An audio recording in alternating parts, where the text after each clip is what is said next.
Bienvenue dans le flow de la vie. Je suis Sandy, coach de vie, maman de jumelles et allergique au bullshit. Alors ici, on va parler sans chichi, comme entre amis, de la vie, c'est haut, c'est bas, avec mon regard de coach. Mes clientes disent de moi que je suis un mix entre douceur et coup de pied aux fesses, alors compte sur moi pour ne pas passer par 4 chemins, mais toujours avec toute ma bienveillance. Pense à t'abonner au podcast, à le noter avec 5 étoiles s'il te plaît et à le partager à quelqu'un qui en aurait besoin.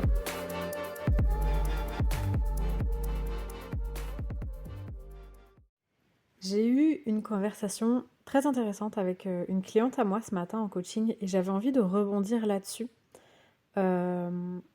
pour t'apporter mon point de vue, qui n'est que mon point de vue.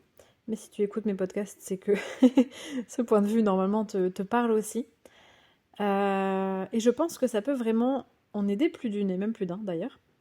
On va parler de jalousie. La jalousie, rien qu'au moment où j'ai dit le mot jalousie, ou bien où tu as lu le mot jalousie dans le titre, avant de cliquer sur l'épisode, tu as forcément pensé quelque chose sur le sujet. Quand on parle jalousie, on va très facilement associer des choses qui sont hyper négatives, pas glorieuses du tout, voire même honteuses ou graves ou presque qui ferait de nous une très mauvaise personne, si on en ressent. Et ça s'entend et ça s'explique par tout un tas de choses dont on va reparler. Ce que j'ai envie de t'apporter ici, moi, comme point de vue, c'est une manière de faire dégonfler un petit peu tout ça, et une manière qui va peut-être un petit peu à contre-courant de ce qu'on peut penser généralement de la jalousie.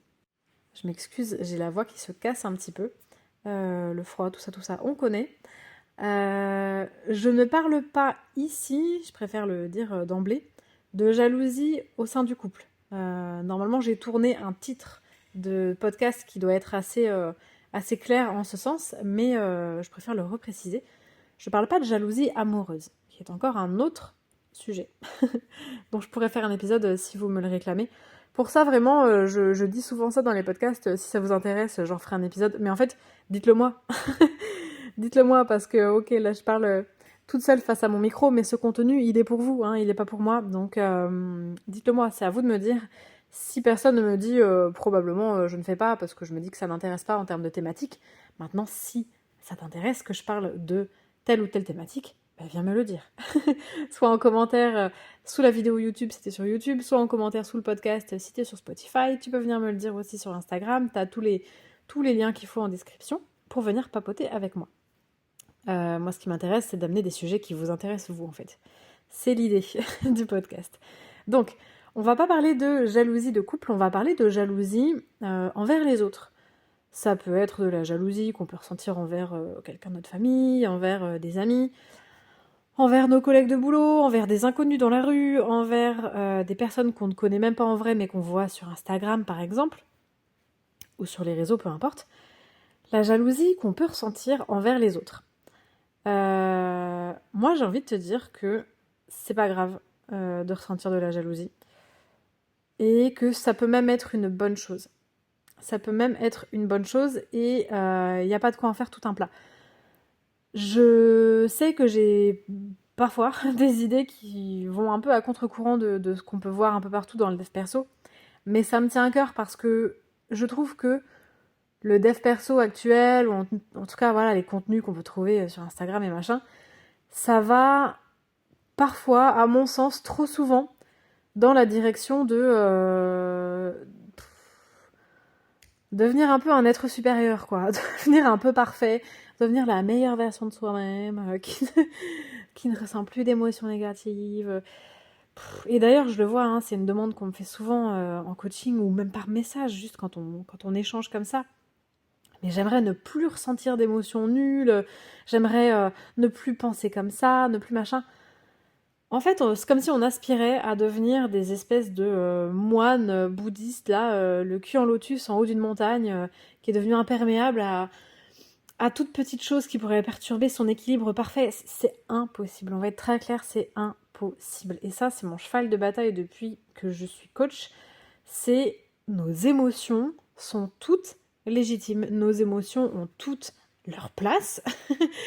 Elles sont pas indésirables, elles sont pas méchantes, elles sont pas là pour te faire chier, elles ont simplement un truc à te dire.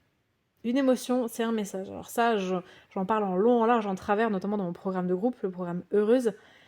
C'est un indispensable en fait de comprendre ça si tu veux faire un peu la paix avec toi-même et te foutre un peu la paix à toi-même. Tes émotions sont juste comme des petites lumières qui vont s'allumer sur un tableau de bord et qui ont un truc à te délivrer, à te faire comprendre, une alerte à te donner, une réflexion à te faire avoir, un choix à faire. C'est simplement là, en fait. C'est pas c'est horrible, non, ça va, ça fait de moi une personne terrible, oh là là, qu'est-ce que ça fait de moi une personne bien, je suis formidable, oh là là, ça fait de moi un monstre. Une émotion, c'est une émotion, point barre, c'est neutre. Ce qui donne une couleur à l'émotion, c'est ce que nous, on en fait. La jalousie ne fait pas exception à la règle. La jalousie, on va la ressentir pour une raison X ou Y envers une personne X ou Y, de manière plus ou moins fréquente. Il y a des personnes qui y sont plus sujettes que d'autres à certains moments de leur vie, ou bien de manière générale. Et une fois de plus, ça ne veut pas dire que ces personnes-là sont moins bien que les autres. Si c'est ton cas, ça ne veut pas dire que tu es moins bien. La jalousie, ça a très longtemps été mon cas, notamment quand j'étais ado, et dans ma vie de jeune femme. J'ai 35 ans si on ne se connaît pas, donc quand je dis ma vie de jeune femme, voilà, je parle de ma début de vingtaine.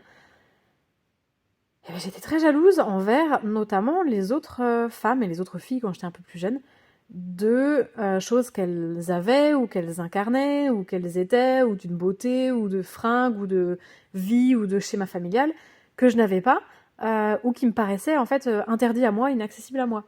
Et j'ai été longtemps très jalouse comme ça, donc c'est pas agréable et c'est pas en soi constructif si on n'en fait rien, si on reste juste baigné dedans. Mais que ce ne soit pas agréable ne fait pas de toi une mauvaise personne si tu en ressens, et ne veut pas non plus dire qu'il faut absolument que tu t'en débarrasses. Pourquoi ? Parce que la jalousie est un très bon indicateur si seulement on sait l'écouter. Pour te parler un petit peu de l'échange que j'ai eu avec ma cliente aujourd'hui, elle m'expliquait, sans rentrer nécessairement dans les détails, qu'elle pouvait ressentir, elle avait ressenti par le passé, et ça peut encore arriver ponctuellement à ce jour, ressentir de la jalousie envers des personnes de son entourage qui vivent des choses ou qui concrétisent des choses qu'elle-même n'a pas encore atteint ou concrétisé ou vécu. Et ça lui posait pas mal de problèmes et ça la questionnait. Et je sais que c'est le cas de beaucoup de personnes, que c'est le cas peut-être de la majorité des personnes qui écoutent cet épisode parce que vous n'avez pas lancé la lecture de cet épisode pour rien si la jalousie vous en foutez et vous vous sentez pas concerné. Oui, ça arrive d'être jalouse. Ça arrive d'être jalouse de quelqu'un de sa famille, ta sœur qui tombe enceinte, ta meilleure amie qui a une promotion, j'en sais rien, ou plutôt ta collègue de boulot qui a une promotion au travail et pas toi, ta meilleure amie qui rencontre un mec ou qui part en vacances dans une destination de rêve, ou qui se fait refaire la poitrine alors que toi, secrètement, t'en rêves aussi. Qu'est-ce que j'en sais ? La jalousie, c'est pas grave de la ressentir. C'est juste une émotion qui se présente à toi. C'est pas grave. Et c'est même normal. C'est même normal. Et il y a deux choses à distinguer. Il y a se dire, je sais de quoi je suis jalouse. Là, je suis concrètement jalouse parce que ma sœur vient de m'annoncer qu'elle est enceinte. Je sais que c'est ça qui me rend jalouse. Mais il peut y avoir aussi j'arrive pas à identifier pourquoi en fait. Je vais peut-être faire la connaissance d'une personne, en vrai ou virtuellement, découvrir un compte Instagram que je connaissais pas, j'en sais rien. Et je vais me sentir déclenchée par ça. Je vais me sentir activée par ça. Je vais sentir que ça génère en moi une petite tension, un truc de... Cette personne m'agace parce qu'en fait, je me rends compte que je suis assez jalouse de ce qu'elle est, de ce qu'elle incarne, sans vraiment réussir à identifier tout pile pourquoi. Qu'est-ce qui, dans le fond, me rend jalouse de cette personne ? Donc ce sont deux choses différentes. Et l'idée, c'est que si tu n'arrives pas tout à fait à identifier ce qui peut te rendre jalouse, eh ben creuse, parce que ça va être un super indicateur de vie. Peut-être qu'à de prime abord comme ça, tu vas, je sais pas, écouter une personne parler dans une assemblée, tu vas pas vraiment identifier ce qui se passe en fait en la regardant. Pourquoi? Qu'est-ce qui, chez cette personne, ou ce qu'elle est en train de faire ou d'incarner, te provoque cette jalousie? Et peut-être qu'en fait, en creusant un petit peu, je sais pas, imagine, tu écoutes une personne qui fait une conférence, qui parle à une assemblée sur un thème X ou Y, et tu te sens jalouse de cette personne. Mais c'est quoi? Est-ce que c'est son look? Parce qu'elle est habillée d'une manière que t'aimerais bien t'autoriser, mais que tu t'autorises pas trop? Est-ce que c'est son physique? Parce que tu la juges beaucoup plus avantagée que toi? Est-ce que c'est son parcours, son passé, ce qu'elle est en train de raconter sur sa vie qui te rend jalouse? Ou est-ce que c'est autre chose? Est-ce que peut-être, ce qui t'irrite, ce qui peut te rendre jalouse, c'est pas son look, c'est pas que tu la trouves plus belle, c'est pas qu'elle ait l'air d'avoir plus de succès. Peut-être que c'est simplement qu'elle est là, en train de parler à un auditoire, en train de faire une conférence, alors que toi, en fait, c'est quelque chose dont tu rêves secrètement. Peut-être que tu rêves, que tu adorerais, que tu as toujours, quelque part en toi, eu cette envie, ce rêve, ce petit projet de te dire j'adorerais être à l'aise en société, j'adorerais qu'on m'écoute parler, j'adorerais pouvoir inspirer avec mes mots, j'adorerais avoir cette prestance de parler à une assemblée, à un public. Et peut-être que ça va te provoquer de la jalousie. Et ben c'est hyper intéressant. C'est hyper intéressant. Ça veut dire qu'il y a, pour toi, là, une piste à creuser. Peut-être que tu vas pas devenir conférencière, mais peut-être que tu peux te nourrir ce désir, ce petit espoir secret là en toi, d'une autre manière, pour te sentir épanoui avec ça. Le fait est que la jalousie vient quand on voit que quelqu'un possède, vit ou incarne quelque chose qu'on ne se sent pas capable d'incarner, de posséder, de vivre, pas à la hauteur, pas méritant, ou qu'on pense que c'est pas pour nous, que c'est juste au-delà de notre portée. Et du coup, ça va créer une tension en dedans, une frustration à l'intérieur, parce que nous, on veut ça aussi. Et soit on l'a pas encore, soit on essaye mais on n'y arrive pas, soit on n'essaye même pas parce qu'on pense que c'est même pas de notre niveau, que c'est même pas pour nous de toute façon. Mais ça la crée, cette friction, cette tension, cette frustration, elle est là. On a de la jalousie pour cette personne-là. Et c'est normal. Parce qu'on n'est pas des cœurs de pierre. Nous ne sommes pas des cœurs de pierre. Nous sommes faits de chair, d'os, de chaleur, de sentiments, d'amour, d'émotions. Nous ne sommes pas des cœurs de pierre. Donc, ressentir de la jalousie envers une personne qui possède, qui incarne, qui vit, qui a quelque chose dont nous on rêve, c'est normal. C'est ni plus ni moins que normal. Ce n'est ni à éradiquer, ni à cacher, et on n'a pas à en rougir. Alors, comme j'aime bien faire des ponts entre ce que peuvent vivre mes clientes et ce que moi j'ai vécu ou vis même encore actuellement pour les aider à dégonfler un petit peu le ballon aussi, bien leur montrer que c'est normal qu'on est tous humains et qu'il n'y a pas de souci. Je racontais ce matin à ma cliente que il n'y a pas si longtemps que ça, moi je me suis retrouvée hyper jalouse de personnes autour de moi, de femmes autour de moi qui tombaient enceintes. C'était donc il y a de ça plus de 2 ans, hein. Alors que moi, j'essayais d'avoir un bébé et que je ne tombais pas enceinte. Alors en réalité, je suis tombée enceinte très rapidement. Comparé à la moyenne des essais, machin, je tombais enceinte très rapidement. Mais les femmes qui sont passées par là savent que quand on a le désir, on voudrait que ce soit là maintenant tout de suite. Et qu'à chaque cycle où nos règles se représentent, c'est comme un peu un coup de massue et ça fait mal. Et forcément, quand on est focus sur quelque chose, on va très, très facilement remarquer toutes les personnes qui ont ce truc-là que nous, on n'arrive pas à voir, quoi. On fait vraiment un zoom dessus et on ne voit plus que ça. Et je racontais à ma cliente que il y a une youtubeuse, instagrammeuse que je suis depuis 10 ans, peut-être même plus, 15 ans, avec qui, entre guillemets, j'ai grandi, on a le même âge, donc voilà, on a évolué dans nos vies de jeunes femmes dans les mêmes âges en même temps, du coup. Et je ne savais pas qu'elle avait un désir de grossesse ou rien, et moi j'étais en désir d'enfant, vivant quelques échecs au fil des mois, quand elle a annoncé sa grossesse. Et je disais à ma cliente, j'ai été si jalouse que je me suis presque sentie comme trahie. Alors pourquoi je vous dis ça avec un sourire et autant de facilité? C'est parce que j'ai du recul sur mes émotions. En vrai, c'est ridicule. Cette femme-là, elle ne me connaît pas. Moi, je ne la connais pas non plus. Je la suis sur les réseaux et ça donne une illusion de connaître la personne, mais en fait, on ne se connaît pas. Et puis quand bien même je la connaîtrais, elle ne me devrait rien. Elle ne m'a pas trahi, cette personne-là.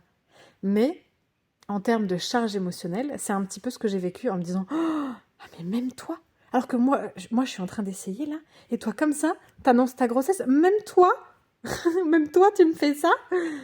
Mais c'est humain. Il faut dégonfler un peu le ballon, s'il vous plaît. Est-ce qu'on peut redescendre de nos 47 étages et admettre qu'on a tous et toutes des émotions, parfois hyper pourries, des réactions parfois hyper pourries, mais c'est humain, ni plus ni moins.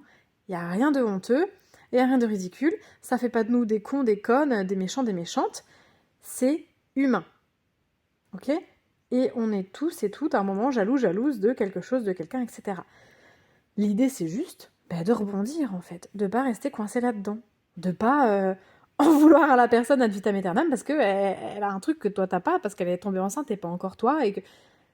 Ok, ne te laisse pas entraîner par cette émotion dans son travers négatif, dans son travers, je dirais, toxique avec d'énormes guillemets, mais enfin, elle est là, la jalousie.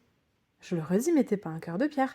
Donc c'est normal que, si toi, je ne sais pas, imaginons que tu sois célibataire, que cette solitude affective te pèse, que tu n'arrives pas à faire de rencontres épanouissantes, qui aboutissent à quelque chose de concret, de beau, c'est normal et légitime de ressentir de la jalousie envers des couples qui semblent aller super bien, ou voilà, j'en sais rien, ta meilleure amie qui va se marier, ou que sais-je. C'est légitime, c'est pas grave, c'est humain. Ça veut pas dire que tu en veux à l'autre personne. Ça veut pas dire que tu considères que l'autre personne est responsable de ton malheur, est fautive. Ça veut pas dire que tu souhaiterais le malheur à l'autre personne, que tu souhaiterais que son bonheur s'annule, qu'elle ne vive jamais ça parce que toi tu l'as pas encore. Ça veut pas dire tout ça. Hey, on dégonfle un peu le ballon. Mais ça veut simplement dire que, en tant qu'être humain, qui a des rêves, des envies, des projets, des espoirs, des peurs, des doutes, des émotions, eh bien oui, quand tu vois que quelqu'un a, vit, incarne, expérimente quelque chose que tu aimerais aussi avoir, vivre, expérimenter, incarner, ça te provoque quelque chose en toi. Ça veut pas dire que tu es obligé d'en mettre plein la figure à l'autre personne, ça veut pas dire qu'il faut couper les ponts, ça veut pas dire que tu es une mauvaise personne, ça veut juste te dire, ok, bah oui, je suis une personne humaine, ni plus ni moins. On se prend tellement la tête avec cette expérience de vie qu'on mène, avec cette expérience humaine. On est venu au monde avec tout un tas de possibilités, de sentiments et d'émotions, c'est pas pour rien. Ok ? Il faut juste dégonfler un petit peu le ballon sur ces émotions et puis accepter qu'en tant qu'être humain, on n'en a ni plus ni moins. C'est pas mal, c'est pas bien, c'est point barre, c'est comme ça. Alors ce travail sur les émotions, je t'encourage vraiment, vraiment, vraiment, vraiment à le faire. Soit tu creuses de ton côté, mais c'est pas forcément évident parce que notre mental nous fait voir tellement d'angles morts pour bien nous protéger dans son petit château fort que c'est difficile d'avoir des prises de conscience hyper profondes tout seul, sauf si tu es déjà aguerri au travail sur toi et que tu as déjà été accompagné, que tu sais avoir un certain recul sur toi, sinon tu le fais en coaching, en accompagnement, en psychothérapie, comme tu veux. Avec moi, avec quelqu'un d'autre, ça c'est toi qui vois et ce qui t'appelle, ce qui est bon pour toi et qui choisit. Mais vraiment, ce travail sur les émotions, je t'encourage à le faire plus que plus. Donc, la jalousie, c'est pas un problème. C'est pas une tare. C'est pas grave. C'est pas méchant. C'est comme toutes les émotions, le problème viendra de rester coincé dedans. La colère, c'est pas grave, c'est pas méchant, ça fait pas toi quelqu'un de méchant, c'est pas une tare, c'est pas un défaut, c'est machin. Ça peut être hyper porteur et ça peut être moteur, ça peut même être sain. Ça peut permettre de mettre fin à des choses, de clore des chapitres, de poser des limites, de dire non, de machin. Donc, c'est pareil, la colère, c'est pas un grand vilain méchant. Le problème, c'est de rester coincé en boucle dans la colère. Voilà. Penser au passé avec nostalgie, c'est pas grave, c'est pas méchant, c'est pas dramatique. Hein, ça fait même du bien parfois de se replonger un petit peu dans ses souvenirs, avec sa nostalgie, au chaud sous son plaid. Le problème, ça sera de rester coincé dedans. C'est toujours la même chose. Aucune émotion n'est un problème. Le problème viendra de ce que tu fais de cette émotion-là ou de ce que tu n'en fais pas. Si tu en as honte, si tu la caches sous le tapis, si tu t'en veux pour ça, si tu te fouettes et que tu te flagelles parce que tu as ressenti ça, si tu te sens minable et que du coup ça te porte à avoir des comportements destructeurs, des comportements délétères, si tu restes coincé dedans, si tu n'arrives pas à en sortir, si tu t'enfermes dedans, là, ça va devenir problématique. Idem pour la jalousie. Ressentir de la jalousie parce que tu rêves de trouver l'amour et que tu vois ta sœur se marier, c'est normal, légitime et humain, pas de souci. Ça veut pas dire que tu souhaites le malheur à ta sœur. C'est pas grave. Là, c'est à toi et à toi seul de naviguer avec ton émotion. On accueille, on voit que c'est là, on fait de la place, on en fait quelque chose, on laisse sortir, on passe à autre chose. Point barre. Encore une fois, tout ça, c'est dans le programme Heureuse. Il y a vraiment tout un module qui est dédié aux émotions. Je te recommande plus que plus de te pencher là-dessus. D'ailleurs, je n'en ai pas parlé ici, mais pour les fêtes, voilà, en guise de cadeau de Noël, j'ai décidé d'ouvrir les paiements en 10 fois pour le programme. Ça ne dure que jusqu'à Noël. Profites-en, ça ne durera pas et je l'avais déjà expliqué. Mais le programme ne sera plus jamais en promotion. Il a déjà été en promotion, en réduction par le passé. Et lors de ma dernière promotion, j'ai expliqué qu'il ne serait plus jamais en promotion. Pourquoi ? Parce que c'est un programme qui vaut normalement bien plus que ça. Je rappelle qu'il y a des heures et des heures de vidéos, il y a des pages et des pages de cahiers d'exercice et il y a du coaching avec moi chaque semaine. Chaque semaine. Voilà. Donc le programme vaut déjà bien plus que le prix auquel je l'ai arrêté ici. Donc il n'y aura plus de réduction. C'est aussi pour ça que c'est important de savoir que quand je passe des infos, que je dis voilà, ça ne se reproduira pas, profitez-en, ben, c'est potentiellement que ça ne se reproduira pas, donc profitez-en. Donc promotion, il n'y aura plus. Par contre, jusqu'à Noël, donc il y a moins d'un mois encore, pour toutes les personnes qui le rejoignent, il y a la possibilité de payer en 10 fois. Si tu préfères, tu payes en une. Si tu préfères, tu payes en deux. Si tu préfères, tu payes en trois. Ça, ce sont les modalités qui sont ouvertes d'ordinaire. Et si tu préfères et que ça t'arrange, tu payes en 10, c'est exceptionnel. L'option se clôture à Noël. Voilà, je trouvais important de vous permettre de ne pas vous oublier à Noël et de faire aussi, de vous faire un beau cadeau à vous-même, parce qu'on a tendance à gâter tout le monde et à se laisser de côté. Voilà, à se laisser de côté. Et quand je dis se laisser de côté, je veux pas dire ne pas se faire de cadeaux, parce que des fois on se dit oh bah c'est mon cadeau de Noël de moi à moi et on va s'acheter un pull ou une paire de godasses. Donc c'est bien, c'est sympa, c'est hyper cool de se faire des cadeaux, il n'y a aucun souci avec ça. Mais si tu penses qu'il y a d'autres choses peut-être prioritaires en termes de bonheur, en termes de bien-être, avant un pull ou une paire de chaussures, eh bien sache que tu peux t'offrir le programme Heureuse en 10 fois, si ça te paraît pertinent. Voilà. Donc ce que je voulais te dire ici, je pensais pas parler aussi longtemps de cette thématique-là, mais si jamais ça t'arrive de te sentir jalouse de quelqu'un que tu connais pas, c'est humain, c'est normal, pas de panique. C'est que ça vient réveiller en toi soit quelque chose de très clair, par exemple, tu veux un enfant, tu n'arrives pas à tomber enceinte, ta meilleure amie tombe enceinte, c'est hyper clair, ok ? Et c'est normal et légitime, rien de plus normal, même, j'ai envie de te dire. Ça n'empêche pas que tu sois heureuse pour la personne, ça ne fait pas de toi une mauvaise personne. Garde toujours ça en tête, ce n'est qu'une émotion, ok ? Soit tu ressens de la jalousie sans trop savoir pourquoi, et dans ce cas, tu peux regarder un petit peu. En fait, qu'est-ce que ça vient dire de moi ? Cette nana là, qui est là, je ne sais pas, en soirée, puis qui se met à chanter et à danser, tout le monde la regarde, et elle est si belle, et elle chante si bien, tu vas te sentir jalouse. Pourquoi ? C'est quoi qui te rend jalouse ? C'est la marque de ses chaussures, tu veux les mêmes ? C'est sa coiffure ? C'est parce qu'elle est plus jeune ? C'est parce qu'elle chante bien ? C'est parce que tout le monde la regarde ? C'est parce qu'elle ose être elle-même ? Elle ose faire ce qu'elle aime bien ? C'est quoi en fait ? Va regarder. Et une fois, va regarder ce qui te rend jalouse. Et une fois que tu as réussi à voir ce qui te rendait jalouse, eh ben, va chercher ça aussi. Va chercher ça aussi. Si par exemple c'est la prestance de cette nana et le fait qu'elle ose chanter devant des gens qui la regardent, eh ben, prends des cours de chant et va chanter devant des gens qui te regardent. À toi ensuite d'ajuster le tir, à toi de te responsabiliser sur ta vie et ce que tu en fais.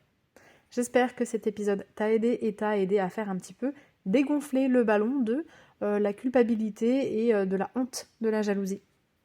Nous sommes tous et toutes jaloux et jalouses à différents niveaux, sur différents sujets, dans différents moments de notre vie. C'est normal, c'est humain. Tant que tu es humaine, tu ressentiras des émotions humaines. Il va falloir t'y faire. N'hésite pas à partager cet épisode avec quelqu'un que tu sais que ça intéressera. C'est très précieux pour moi d'avoir des partages, d'avoir des petits commentaires, d'avoir des likes. Si vous voulez, sur Spotify, laissez un avis, laissez 5 étoiles. Si vous voulez me laisser un commentaire sur YouTube, vous abonner sur YouTube, tout ça sont des tout petits gestes pour vous, mais qui soutiennent mon travail. Donc, n'hésitez pas, ne vous censurez pas. Ça me fait plaisir et ça sert mon travail. Voilà, à très vite.